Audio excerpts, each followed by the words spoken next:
نحمده ونصلي على رسوله الكريم أما بعد فقد قال الله سبحانه وتعالى في كلامه المجيد وفي الفرقانه الحميد أعوذ بالله من الشيطان الرجيم بسم الله الرحمن الرحيم يا أيها الذين آمنوا إذا قمتم إلى الصلاة فاغسلوا وجوهكم وأيديكم إلى المرافق وامسحوا برؤوسكم وأرجلكم إلى الكعبين।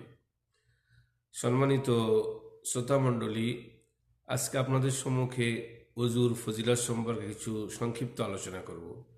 আল্লাহ রাব্বুল আলামিন তার পবিত্র কালামের মধ্যে বর্ণনা করেন যে, হে বিশ্বাসী বান্দারা, যখন তোমরা নামাজের জন্য মনস্থ করো তো সর্বপ্রথম তোমাদের চেহারাকে সম্পূর্ণভাবে ধৌত করো।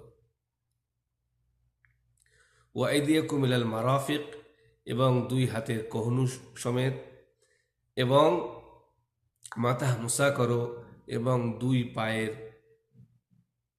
টাখনু সমেত ধৌত করো। এটা আল্লাহ রাব্বুল আলামিনের ইরশাদ ফরমান ওযু সম্পর্কে। নবী করিম সাল্লাল্লাহু আলাইহি সাল্লাম হাদিসের মধ্যে ওযুর তরিকা শিখিয়ে গেছেন। এই জন্য সর্বপ্রথম আমরা যখন ওযু করার নিয়ত করব তখন সর্বপ্রথম আমাদেরকে বিসমিল্লাহ বলতে হবে। একটা হাদিসের মধ্যে এসছে, মাল্লাম ইয়াযকুরুল্লাহ ক্বাবলাল ওযু ফালাইসা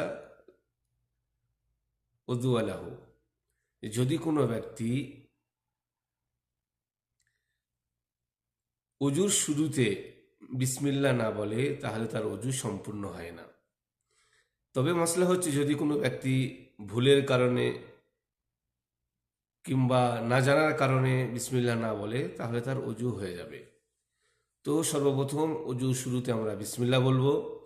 তারপর নবী সাল্লাল্লাহু আলাইহি সাল্লাম যেভাবে ওযু করার নিয়ম পদ্ধতি হাদিসের মধ্যে শিখিয়েছেন, যে তিনি বিসমিল্লাহ বলার পরে দুই হাত ধৌত করলেন, তারপর তিনবার মাজমাজা, তিনবার ইস্তেনশাক অর্থাৎ গড়গড়ার সহিত কুলি করলেন, নাকে পানি দিলেন, তারপর সমস্ত মুখমণ্ডল ধৌত করলেন তিনবার, তারপরে দুই হাতের কহনু সমেত ধৌত করলেন, তারপর সমস্ত মাথা মোসা করলেন এবং পা ধৌত করলেন।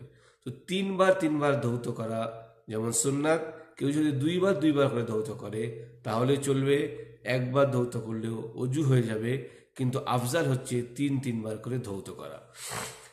ওযু যখন আমাদের শেষ হয়ে যাবে তখন আমরা হাদিস থেকে যেটা প্রমাণ পাওয়া যায়, নবী সাল্লাল্লাহু আলাইহি ওয়াসাল্লাম বলছেন, যদি কোনো ব্যক্তি ওযুর শেষে এই কলমাগুলি উচ্চারণ করে, আশহাদু আল্লা ইলাহা ইল্লাল্লাহ ওয়া আশহাদু আন্না মুহাম্মাদান আবদুহু ওয়া রাসূলুহু আল্লাহুম্মা ইজআলনি মিনাত তাওয়াবিন ওয়াজআলনি মিনাল মুতাতাহহিরিন, ফুতিহাত লাহু আবওয়াবুস সামানিয়া ইয়াদখুলু মিন আইশা, তাহলে তার জন্য জান্নাতের 8টি দরজাসমূহ খুলে দেওয়া হয় এবং তাকে বলা হয় যে তুমি যে কোনো দরজা দিয়ে জান্নাতে প্রবেশ করো।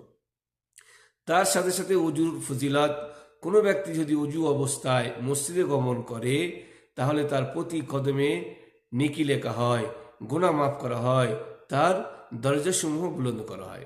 আর একটা হাদিসের মধ্যে এসেছে, নবী সাল্লাল্লাহু আলাইহি ওয়াসাল্লাম জানাচ্ছেন যে, মান খারাজা মিন বাইতিহি মুতাতাহহিরান ইলা সলাতিল মাকতুবাতি ফাআজরুহু কাআজরিল হাজ্জিল মুহরিমি। যদি কোনো ব্যক্তি পবিত্র অবস্থায় ওযু অবস্থায় নিজের বাসস্থান থেকে মসজিদের দিকে গমন করে ফরজ নামাজের উদ্দেশ্যে, তো ওই ব্যক্তি যেন তার সওয়াব আজরুহু কাআজরিল হাজ্জিল মুহরিমি, তার সওয়াবটা ওরকম যেমন কোনো ব্যক্তি ইহরাম পরে হজের জন্য বাইর হয়ে গেল। তো ভাইয়ের আমার, আমরা যদি প্রতিদিন সুন্দরভাবে ওযু অবস্থায় মসজিদে যাই, 5 ওয়াক্ত নামাজ পড়ি, তো যেন আমরা প্রতিদিন 5 বার করে হজের সওয়াব পেলাম। এই জন্য ইনশাআল্লাহ আমরা চেষ্টা করব ওযু সুন্দরভাবে করার এবং এই ওযুর ফজিলতগুলো যাতে করে আমরা পেতে পারি, সেভাবে আমরা প্রত্যেকেই মসজিদে যাওয়ার আগে বিশেষ করে ঘর থেকে ওযু করে মসজিদে যাওয়ার চেষ্টা করব। আল্লাহ রাব্বুল আলামিন আমাদের প্রত্যেককে এই তৌফিক দান করুক। ওয়া মা তৌফিকি ইল্লা বিল্লাহ।